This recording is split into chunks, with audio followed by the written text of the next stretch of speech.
Assalamualaikum warahmatullahi wabarakatuh. Senang sekali dalam kesempatan kali ini kami kelompok 2 mahasiswa kelas A program studi D4 Teknik Sipil angkatan 2023 boleh memaparkan materi dengan judul Literasi Digital di Perguruan Tinggi dalam Era Revolusi Industri 4.0. Video ini sebagai bahan pembelajaran sekaligus pemenuhan tugas mata kuliah literasi digital. Saya Oktaviana Evalda Haisi dengan NIM 177 bersama dengan rekan-rekan saya. Perkenalkan, nama saya Muhammad Yusuf Ramadan dengan NIM 102 dengan rekan saya. Saya Amalia Azima dengan NIM 085 dengan rekan saya. Perkenalkan, nama saya Pradana Wibowo dengan NIM 168 dengan rekan saya. Perkenalkan, nama saya Radil Fausar dengan NIM 110. Rekan-rekan sekalian pasti sudah tidak asing lagi dengan kegiatan yang sering kita sebut literasi. Kegiatan ini biasanya kita identikan dengan kegiatan membaca dan menulis. Sebenarnya, apa itu literasi? Apa benar literasi hanya identik dengan membaca dan menulis?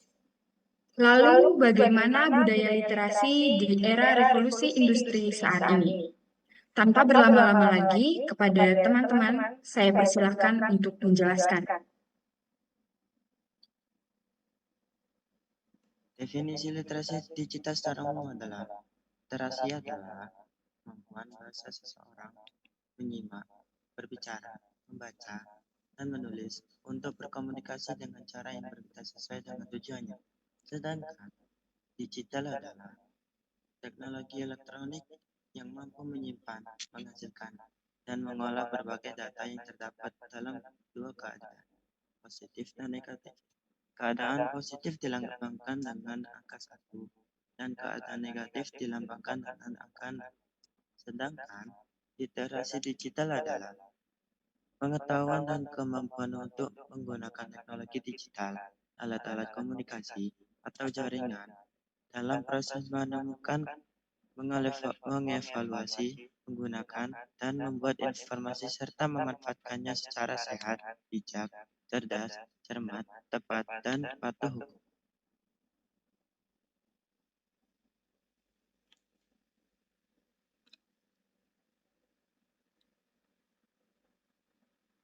Kemudian, definisi literasi digital menurut Wikipedia yaitu pengetahuan dan kecakapan untuk menggunakan media digital, alat-alat komunikasi atau jaringan dalam menemukan, mengevaluasi, menggunakan, membuat informasi, dan memanfaatkannya secara sehat, bijak, cerdas, cermat, tepat, dan patuh hukum sesuai dengan kegunaan dalam rangka membina komunikasi dan interaksi dalam kehidupan sehari-hari. Kemudian, menurut Paul Gister, literasi digital sebagai kemampuan untuk memahami dan menggunakan informasi dalam berbagai bentuk dari berbagai sumber dengan sangat luas yang diakses melalui piranti komputer. Selanjutnya, menurut UNESCO, kecakapan yang tidak hanya melibatkan kemampuan penggunaan perangkat teknologi, informasi dan komunikasi, tetapi juga melibatkan kemampuan untuk dalam pembelajaran, bersosialisasi, sikap berpikir kritis, kreatif, serta inspiratif sebagai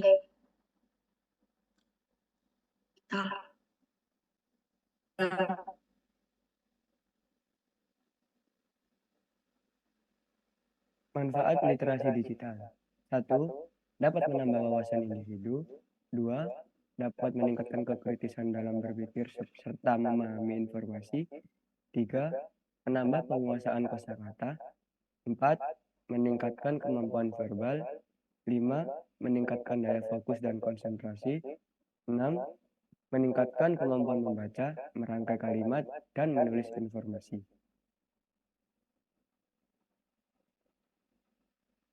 Yang berikut adalah jenis-jenis literasi digital. Yang pertama, literasi visual. Literasi visual adalah kemampuan untuk memahami, menggunakan, dan mengekspresikan gambar. Yang kedua, literasi media, yang mana merupakan kemampuan untuk mengakses, menganalisis, dan menciptakan informasi untuk hasil yang spesifik. Media tersebut adalah televisi, radio, surat kabar, film, dan musik. Yang ketiga adalah literasi komputer.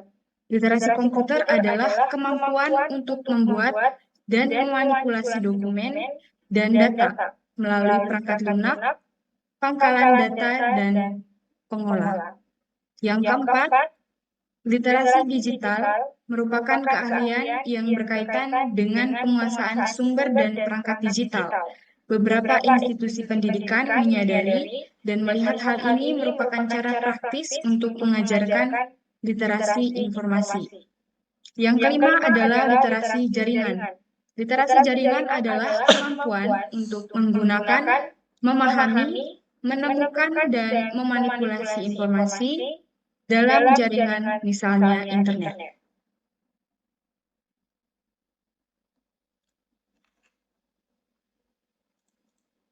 Selanjutnya, ada prinsip literasi digital. 1. Pemahaman. Masyarakat mampu untuk memahami informasi yang diberikan media, baik secara implisit atau eksplisit. Lalu, saling ketergantungan. Media yang satu dengan lain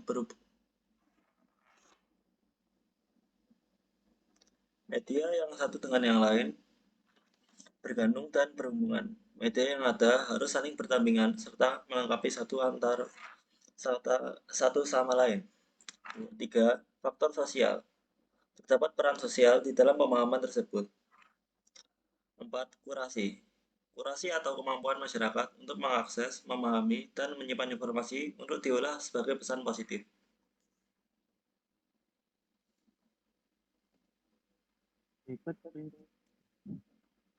Berikut prinsip pengembangan dari literasi digital.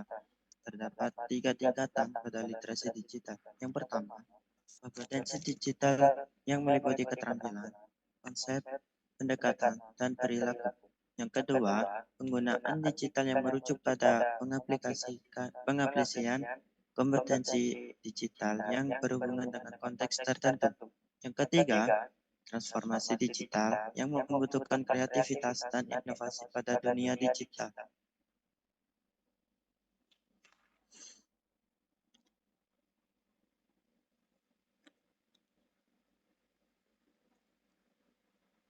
Selanjutnya adalah indikator literasi digital. Yang pertama adalah literasi digital di sekolah, yaitu berbasis kelas, berbasis budaya sekolah, berbasis masyarakat, kemudian literasi digital di keluarga, yaitu frekuensi membaca, jumlah dan variasi bacaan, serta pemanfaatan media digital untuk kegiatan keluarga. Selanjutnya, literasi digital di masyarakat.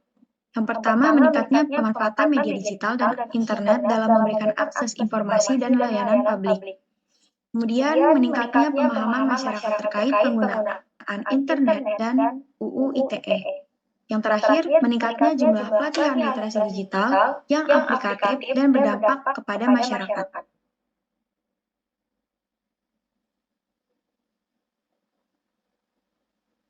Komponen literasi digital. 1. Social networking.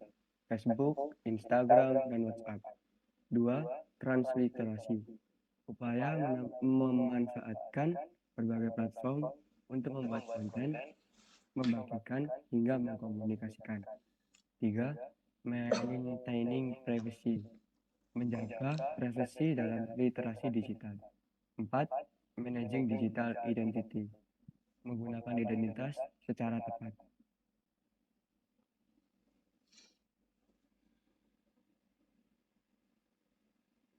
Masih termasuk dalam komponen literasi digital, yang selanjutnya adalah creating content, yaitu keterampilan pengguna platform. Yang keenam, organizing and sharing content, mengatur dan membagikan konten informasi supaya lebih mudah disebarkan kepada khalayak umum.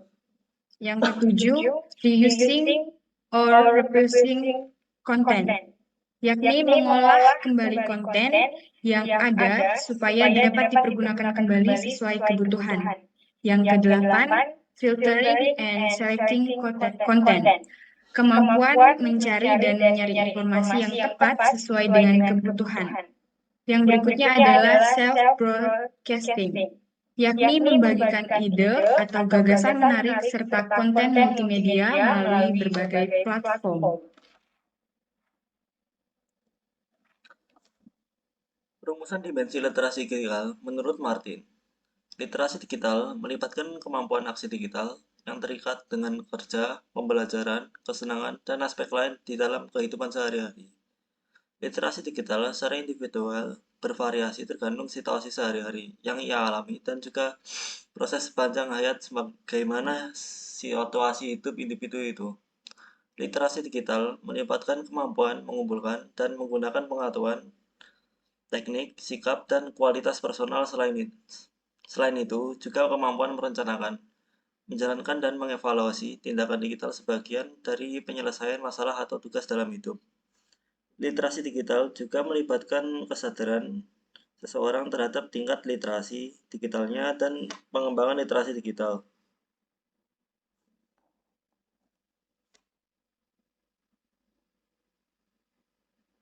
Berikut dampak dunia digital dan revolusi industri keempat.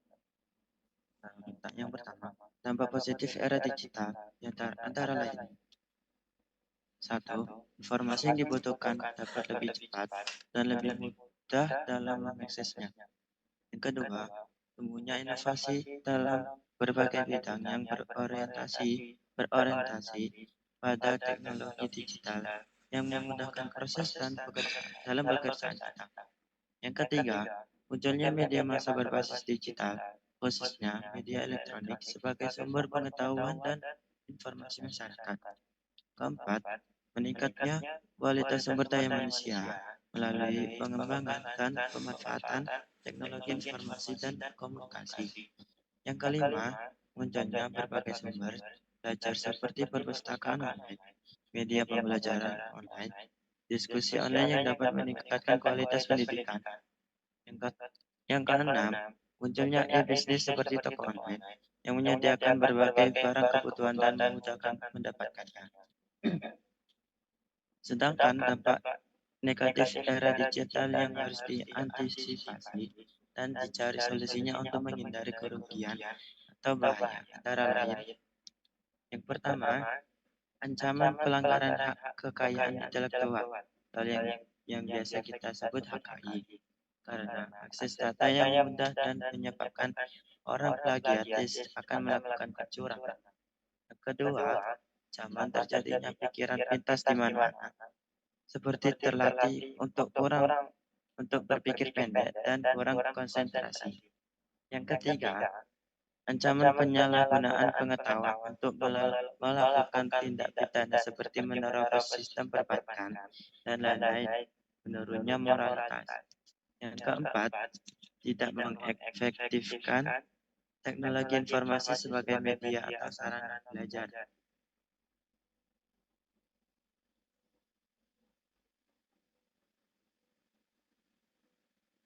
Kemudian yang terakhir adalah tantangan literasi digital. Yang pertama adalah arus informasi yang banyak. Masyarakat terlalu banyak menerima informasi di saat yang bersamaan. Kemudian konten negatif. Konten negatif juga menjadi salah satu tantangan di era literasi digital. Contohnya konten pornografi, isu sara, dan lainnya. Demikian yang dapat kami sampaikan, kurang dan lebihnya kami mohon maaf. Sekian dan terima kasih. Wassalamualaikum warahmatullahi wabarakatuh.